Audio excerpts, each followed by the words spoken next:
नाज़रीन, पाकिस्तान की एक टीम गई है, एक वफद गया है, ख्वाजा आसिफ उसकी सरबराही कर रहे हैं और ये कतर में पहुंचा है ताकि ये मुज़ाकरात करें तालिबान के साथ।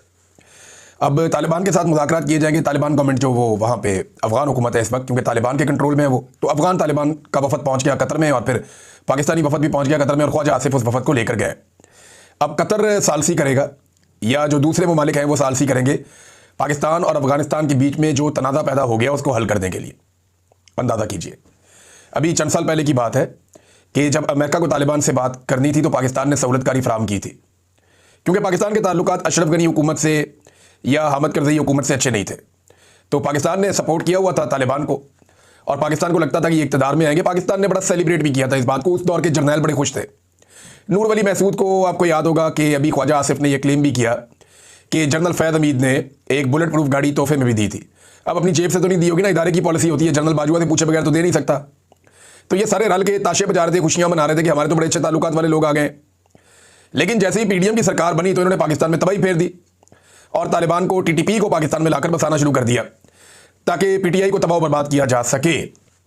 वो तो हुआ नहीं, पाकिस्तान में बदमनी पैदा हो गई और बड़े पैमाने पर पैदा हो गई और अफगानिस्तान को आहिस्ता आहिस्ता मौजूदा जो रजीम है उन्होंने अपनी पॉलिसी से मगरबी ममालिक को या डोनाल्ड ट्रंप को राजी रखने के लिए अपना दुश्मन डिक्लेयर कर दिया। अब इंडिया की बदतरीन दुश्मनी थी इन्हीं तालिबान के साथ। ये जो अफगान तालिबान है, इंडिया की इनके साथ बदतरीन दुश्मनी रही है और इंडिया जहां जहां इंडिया के लोग मौजूद थे या उनका सफारत खाना, वो सारे वो छोड़ छाड़ के चले गए थे। कोई बंदा वहां काम करने के लिए तैयार नहीं था। इंडियंस की, यानी अगर अमेरिका के बाद सबसे बड़ी शर्मिंदगी और नाकामी किसी को हुई थी तो वो इंडिया को हुई थी। और पाकिस्तान में हमने इस पे वीलॉग्स किए थे कि इंडिया का अरबों डॉलर डूब गया, सबसे बड़ी इन्वेस्टमेंट इंडिया की तबाह हुई इस रीजन के अंदर। लेकिन बदतरीन मुखालफत के बावजूद इंडिया को समझ आ गई कि इनके साथ हमने ताल्लुकात बनाने, हमारे मुल्क के लिए फायदा इसमें, तो उन्होंने इख्तलाफी नुक्ता नज़र के बावजूद ताल्लुकात बना लिए। और हमारे जो अक्लमंद थे उन्होंने सोचा कि अमेरिका को राजी करना है, लिहाजा इनके साथ ताल्लुकात बिगाड़ लो। तो हमने अफगानिस्तान को अपना दुश्मन मुल्क डिक्लेयर कर दिया। वही ख्वाजा आसिफ मुज़ाकरात के लिए गए हुए। तो मुज़ाकरात की कामयाबी का अंदाजा तो आपको पहले ही हो जाना चाहिए कि जो शख्स एक मुल्क को कहता है ये मेरा दुश्मन मुल्क है, वो उसके साथ जाकर मुज़ाकरात करेगा तो मामला कहां से शुरू होगा। अब वो ये तो नहीं कह सकता कि आप हमारे भाई हैं या हमारे आपके साथ ताल्लुकात हैं। बहरहाल ये अब तीसरा मुल्क बातचीत करवा रहा है। हालांकि पाकिस्तान को किसी की जरूरत नहीं थी अफगान तालिबान की हुकूमत से बातचीत करने के लिए, पाकिस्तान खुद से कर सकता था। इंडिया को कोई सालिस नहीं चाहिए अफगानिस्तान से बातचीत करने के लिए, लेकिन पाकिस्तान को आज एक तीसरे मुल्क की जरूरत है जो तालिबान उन्होंने खुद तैयार किए उनसे बातचीत करने के लिए। एक और बड़ी इंटरेस्टिंग चीज है यहां मेरे पास। पाकिस्तान का दफ्तर खारजा यह बयान देता है कि उम्मीद करते हैं कि एक दिन अफगान शहरी अपने हकीकी नुमाइंदों पर मुश्तमिल हुकूमत देखेंगे। मैं एक सवाल करता हूं, अगर यही बात अफगानी कह दें या उनकी हुकूमत यह बात कह दे कि हम उम्मीद करते हैं कि एक दिन पाकिस्तानी अपने मुंतखब अवामी नुमाइंदों की हुकूमत देखेंगे, क्योंकि अफगानिस्तान में तो लोग आगे जैसे भी ताकत थी उनके बाद वो आकर बैठ गए। उन्होंने कहा ये बुरी हुकूमत बना रहे हैं, बाद में हम सेटअप बनाएंगे, वो वहीं बैठ गए, पक्के हो गए। अब तालिबान हिलते ही नहीं अपनी जगह से और ना किसी में वहां पे इस वक्त ताकत है कि जो उनको हिलाए। तो उन्होंने तो अपना इक़्तिदार पक्का कर लिया। फ्यूचर में वो किस तरफ लेकर जाते हैं इसके बारे में कुछ पता नहीं। लेकिन ये बात हमें पता है कि पाकिस्तान के अंदर तो एक जमहूरी सिस्टम है ना, इलेक्शन होते हैं, लेकिन यहां पे भी अवामी मुंतखब नुमाइंदों की हुकूमत नहीं है। और ये एक दीवार पे लिखी हुई हकीकत है, पत्थर पे लकीर है, एस्टेब्लिशमेंट के माथे पे लिखी हुई शिकस्त है जो 8 फरवरी को पाकिस्तान की अवाम ने बता दिया था। एस्टेब्लिशमेंट आज इलेक्शन करवा दे, 2 साल बाद करवा दे, एस्टेब्लिशमेंट को इस किस्म की शिकस्त होनी है दोबारा कि ये अपने जख्मों को चाटेंगे लंबे अरसे तक। अभी तो पिछले जख्म चाट रहे हैं और गुस्सा आवाम के ऊपर निकाल रहे हैं जगह जगह पे। तो इनका कोई इरादा नहीं लगता मुज़ाकरात को कामयाब करने का। मुझे नहीं लगता कि मौजूदा रजीम ये चाहेगा, क्योंकि ख्वाजा आसिफ जैसा बंदा भेजा है जो पहले ही कह चुका है कि अफगानिस्तान जनाब एक दुश्मन मुल्क है और वो उसको दोस्त मुल्क समझता ही नहीं है। डोनाल्ड ट्रंप के स्टेटमेंट के बाद नाजरीन एक और फटा पड़ गया। डोनाल्ड ट्रंप ने जब यह बयान दिया कि सऊदी अरब तस्लीम करने जा रहा है, यानी अब्राहम अकॉर्ड का हिस्सा बनने जा रहा है और उसके बाद जो है वो बाकी भी बन जाएंगे। अब रोला यह पड़ गया है कि अब्राहम अकॉर्ड तो सीधा सीधा यह है कि आप इसराइल को तस्लीम कर लें और मौजूदा हैसियत में तस्लीम कर लें, जहां जहां पे इस वक्त उनका कंट्रोल है वो सारा आप तस्लीम करें, जबकि फ़लस्तीन की अभी आप बात छोड़ दें। अब्राहम अकॉर्ड तो ये है कि फ़लस्तीन के बारे में आप कहें कि पवस्ता रहे शजर से उम्मीदें बाहर रख, हो सकता है कभी तुम्हारी कोई रियासत बन जाए, लेकिन फ़लस्तीन को ज़हन से निकाल के आप इसराइल को तस्लीम कर लें। अब्राहम अकॉर्ड तो सादा सादा ये है कि आप ये कर लें, बाद में रास्ता बनाते हैं फ़लस्तीन के लिए भी। लेकिन क्या पाकिस्तान ये कर लेगा? क्योंकि ट्रंप ने दावा किया कि बाकी सारे भी आ जाएंगे। अब ट्रंप की जितनी तवज्जो पाकिस्तान के ऊपर है या पाकिस्तानियों की जितनी तवज्जो ट्रंप के ऊपर है, शहबाज शरीफ की तारीफें आपने देखी, ज़मीन आसमान के कलाबे में ला दिया, पूरी दुनिया में जिल्लत हो रही है, लेकिन फिर भी इन्हें शर्म नहीं आ रही। भाई एक वजीर आजम के ओहदे पे वो बैठा हुआ आदमी है, उसको डेकोरम तो पता होना चाहिए कि भाई मैं 25 करोड़ लोगों का एक मुल्क है उसका वजीर आजम बनाकर मैं बिठाया गया हूं। चलो मैंडेट मेरा नहीं है, लेकिन मैं जूते पॉलिश करते वक्त कम से कम पॉलिश अपने मुंह पे तो ना लगने दूं। तो भाई फेर दी। अब लोग कह रहे हैं शू शाइनिंग बॉय कि जूते चमकाने वाला लड़का, शहबाज शरीफ को इस नाम से पुकार रहे हैं बाहर दुनिया में। जाओ जाके दुनिया से पूछो, आईना देखो लोग क्या हाल कर रहे हैं। अब इतनी तारीफें ये लोग ट्रंप की करते हैं, इनको इतनी आदत पड़ गई है कि यहां पीएमए का एक, मैं अभी पढ़ रहा था, मैं हैरान हो गया। ये एक मेरे सामने siyaasat.pk का एक पेपर है। अब पीएमए काकूल के अंदर एक पासिंग आउट परेड होती है, उसमें आर्मी चीफ आसिम मुनीर साहब गए। उन्होंने कहा दुनिया के मुतअद्दिद तनाज़ात के शिकार इलाकों में अमन कायम करने के लिए सदर ट्रंप की ज़ाती कोशिशें और स्ट्रेटेजिक लीडरशिप वाकई काबिल तारीफ है। ये पीएमए में बताया जा रहा है। वहां बताना था कि कायदे आज़म क्या थे, वहां बताना था कि कायदे आज़म के फरमुदात क्या थे, वहां ये बताना था कि फौज ने आईने पाकिस्तान के मुताबिक अपनी जिम्मेदारियां अदा करनी है, वहां बताना था, यानी बहुत सारी और चीज़ें भी थी। मैं क्या कहूँ। अब मैं मुबारकबाद देता हूँ उन तमाम बच्चों को जो पास आउट हो गए। अल्लाह ताला आपको एक बेहतरीन मुस्तकबिल की जानिब लेकर जाए, आपकी ज़िंदगियों में खुशियाँ लेकर आए और बहुत सारी बरकतें लेकर आए। एक बहुत बड़ी कामयाबी है जो आपको मिली है, आप पाकिस्तान का मुस्तकबिल है। आपने अपने जिस्म पे यूनिफॉर्म पहना और आपका जो हलफ है वो भी मैं सुन रहा था, उसमें बाकायदा हलफ के अंदर है कि आप आइन के मुताबिक जिम्मेदारियां अदा करेंगे और किसी किस्म की सियासत के अंदर कोई किरदार अदा नहीं करेंगे, ना उसमें हिस्सा लेंगे। तो मैं उम्मीद करता हूं कि जैसे कि आपसे पहले लोगों ने ये सब कुछ किया और आज तक हो रहा है, आप ये नहीं करेंगे और पाकिस्तान को बेहतर समझ जाने देंगे और नफरतों को कम करने में किरदार अदा करेंगे, बजाय इसके कि मजीद नफरतों को आप हवा दें। तो पीएमए से पास आउट होने वाले तमाम नौजवानों को बहुत बहुत मुबारकबाद। जो कुछ माजी में हुआ, आप लोग सब मेरे छोटे भाइयों बच्चों की तरह हैं, तो आपसे गुजारिश है कि आप उसका हिस्सा मत बनिएगा। कोशिश कीजिएगा अपनी ज़िंदगी में कि जिस मकसद के लिए आपने इस फोर्स को ज्वाइन किया उसी मकसद के ऊपर चलिएगा। लोग अपने ज़ाती लालच के लिए, अपने ज़ाती मफाद के लिए कभी बादशाह लगा देते हैं, कभी डिक्टेटर बन जाते हैं अनाउंस करके, कभी अनअनाउंस्ड डिक्टेटर बन जाते हैं, जुल्म जबर और फस्तायत के हिस्सेदार बन जाते हैं। आधा मुल्क टूट गया बच्चों।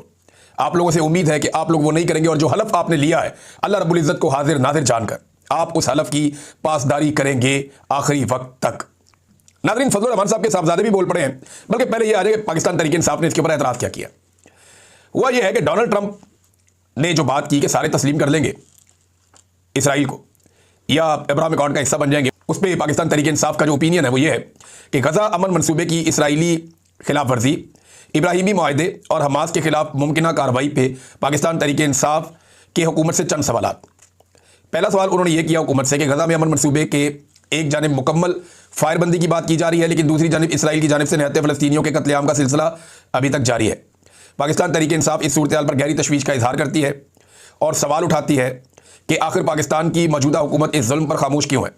क्या उन्होंने किसी बैन अवी फोरम पर इसराइली जारियत के खिलाफ आवाज़ बुलंद की है।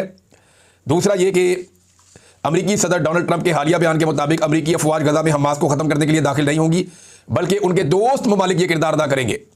पाकिस्तान तहरीक इंसाफ ये वादे करना चाहती है कि पाकिस्तान का किसी ऐसे मनसूबे या इत्तेहाद का हिस्सा बनना कौमी मफाद और उसूली खारजा पॉलिसी के मुनाफी होगा। पाकिस्तान को किसी भी सूरत में मुस्लिम ममालिक के खिलाफ किसी जंग या साजिश का हिस्सा नहीं बनना चाहिए। इस पर पाकिस्तान की हुकूमत का मौक़िफ़ अभी तक क्यों नहीं आया।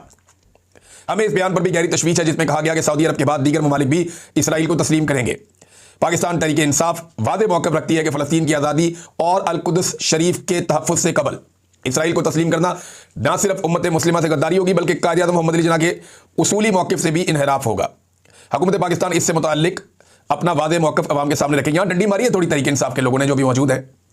इमरान खान ने कहा था कि 1967 वाली पोजीशन, इमरान खान ने कहा था कि एक वेस्ट बैंक और बहुत सारे और इलाके हैं, गाज़ा भी उसके अंदर शामिल है और जेरूशलम उसका कैपिटल होगा। ये इमरान खान साहब ने बात की थी। यहाँ इन्होंने ये नहीं कहा कि जेरूशलम कैपिटल होगा, यहाँ उन्होंने एक मुख्तलिफ बात की है और इसमें उन्होंने सिर्फ ये कहा कि अल-कुद्स शरीफ की हिफाजत। आखिरी जो पैराग्राफ है पाकिस्तान तहरीक इंसाफ का वो ये है कि पाकिस्तान तहरीक इंसाफ हुकूमत से मुतालबा करती है कि वो वाज़े कौमी मौक़िफ़ इख्तियार करे, इसराइली मज़ालिम की सख्त मज़म्मत करे, आलमी बरादरी को मुतहर्रिक करे और फ़लस्तीनी अवाम के साथ मुकम्मल यकजहती का इजहार करे। और पाकिस्तानी जो गवर्नमेंट है वो इधर पाकिस्तानियों को मार रही है, उनके ऊपर जुल्म कर रही है, उनके ऊपर जबर कर रही है, उनके ऊपर तशद्दुद कर रही है। जो लोग निकले थे उनके साथ इन्होंने क्या किया, मैं ये एक सुन रहा था क्लिप, मुझे बड़ी तकलीफ़ हुई सुन के, लेकिन मैं आपको सुनाता हूँ कि आखिरी वक्त में जो साद रिजवी है वो क्या कह रहे थे सिक्योरिटी फोर्सेस से ये जुमले जरा आप सुनिए, मुझे तो बड़ी तकलीफ हुई सुन के। पाकिस्तान हमारा है, हम तुम हमारे भाइयों, जाओ वापस चले जाओ और उनसे कह दो हम गोली नहीं चला सकते, हम इनको नहीं मार सकते, जाओ। मैं तुम्हें अल्लाह का वास्ता देता हूँ, वापस चले जाओ। तुम्हें मैं रसूलुल्लाह का वास्ता देता हूँ, वापस चले जाओ। मैं तुम्हें तुम्हारी हलाली माओ का वास्ता देता हूँ, वापस चले जाओ। ओए मैं तुम्हें तुम्हारी माओ के दूध का वास्ता देता हूँ, वापस चले जाओ। ओए वापस चले जाओ, मैं तुम्हें तुम्हारी माओ का दूध का वास्ता देता हूँ, उन बत्तीधारों का वास्ता देता हूँ, वापस चले जाओ। गोली बंद कर दो, वापस चले जाओ। अल्लाह तुम्हें बड़ी इज्जत देगा, अल्लाह तुम्हें बड़ी जनाब सरफराजियां देगा, अल्लाह तुम्हें हमेशा जनाब गज़वा हिंद के मुजाहिदों में बनाएगा, लेकिन खुदा के लिए अपनी नस्लों को बर्बाद ना करो। तो आपने सुना कि साथ रिजवी साहब कैसे इनको वास्ते दे रहे थे, लेकिन इसके बावजूद अभी तक उनका कोई पता नहीं चल रहा। अब टीएलपी की खवातीन की गिरफ्तारियां भी शुरू कर दी गई हैं। यहाँ मेरे पास की तफसील मौजूद है और चादर और चार दीवारी का तकद्दुस पामाल किया जा रहा है। अल्लामा अब्बास अंजुम साहब की एहलिया की गिरफ्तारी हुई है और धमाका खेज मवाद और हैंड ग्रेनेड से हमला करने का भी उनके ऊपर मुकदमा डाल दिया गया। जनाब इन्होंने ग्रेनेड मारे हैं। ये कोई टीटीपी वाले हैं और ये बारूद वाले नहीं, दरूद वाले हैं। आप ज़बरदस्ती इनको उठा के बारूद वाली साइड पे लेकर जा रहे हैं। मैं पहले भी ये बार बार कहता रहा हूं कि दहशतगर्दों को तैयार करने वाली नर्सरी है पाकिस्तान की एस्टेब्लिशमेंट। निहत्ते लोगों को उठाकर पहले कत्लेआम करते हैं, फिर उनके ऊपर बारूद के और हथियारों के ढेर डाल दिए जाते हैं, फिर उन्हें ज़बरदस्ती उस रास्ते पर चलाया जाता है और बिलाखिर दहशतगर्द तैयार कर दिए जाते हैं। ये तो बेचारे दरूद वाले मौलवी हैं, तो बारूद वाले मौलवी नहीं है। इनके ऊपर उठा के जो है वो अब बारूद डाल दिया है। मेरी समझ से बाहर है, मेरी समझ से बाहर है। इनको मशवरे कौन देता है और ये किस तरफ लेकर जाना चाहते हैं पाकिस्तान को। इन्होंने देखा ना पहले कि कोई तरीके लबैक का रिएक्शन नहीं आ रहा, कोई रद्द-ए-अमल नहीं आ रहा, तो इन्होंने कहा जी अब खवातीन को भी उठाओ। ये नेक्स्ट स्टेज के ऊपर आ गए हैं, देखते हैं क्या होता है। बहरहाल हालात ये हैं कि शहबाज शरीफ साहब के लिए तकरीर कर रहे थे इख्तियार वली साहब हैं, एक इनके PMLN के खैबर पख्तूनख्वा में, तो स्टूडेंट्स का एक बहुत बड़ा इकट्ठ था वहाँ पे। वो भी थे, कुछ PTI के जो रहनुमा वो भी थे। बारी बारी सबने खिताब करना था, तो ये फटाफट खिताब करके निकल गए। इन्हें आइडिया था कि बाद में बहुत धुलाई होगी।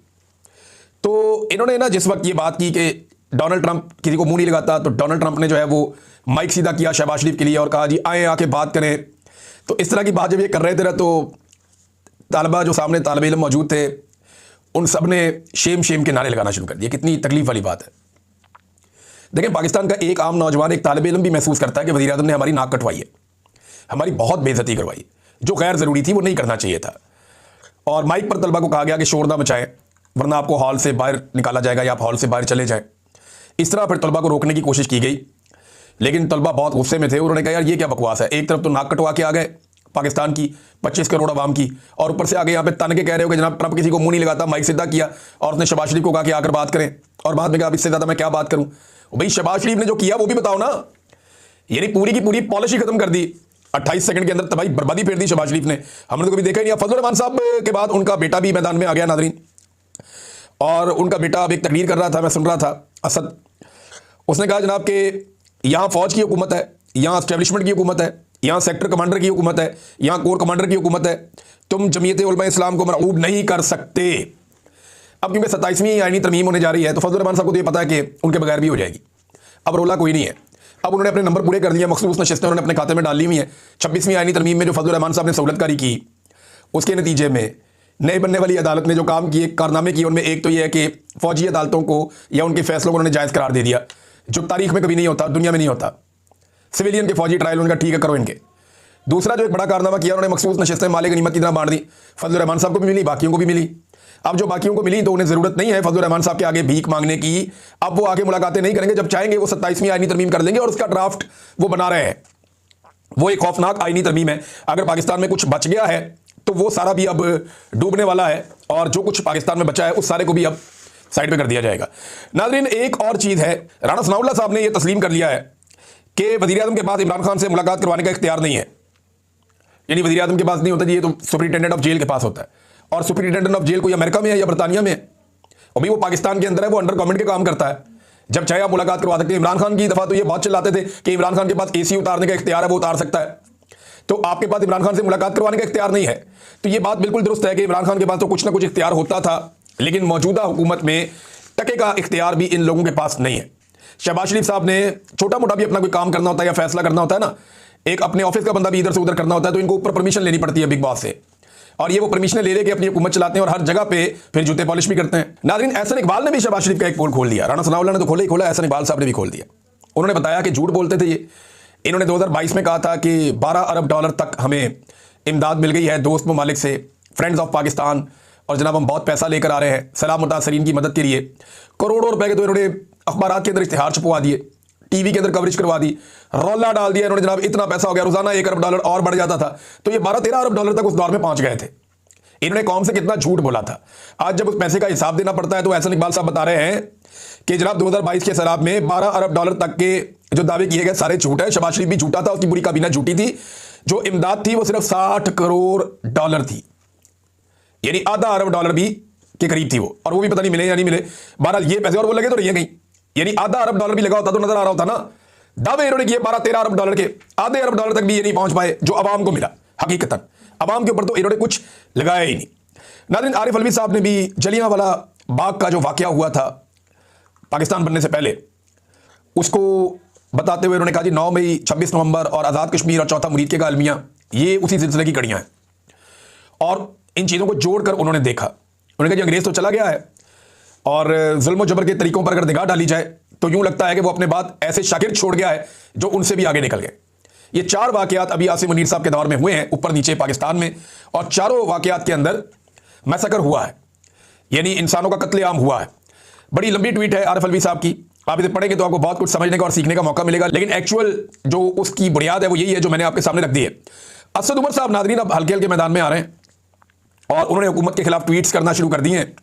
ऐसा लगता है जो पहले शायद उन पर सख्ती थी वो अब नहीं है। तो असद उमर साहब ने एक बड़ी इंटरेस्टिंग ट्वीट की। उन्होंने कहा मीडिया रिपोर्ट्स के मुताबिक हुकूमत IMF टीम को पाकिस्तान आने से रोक रही है।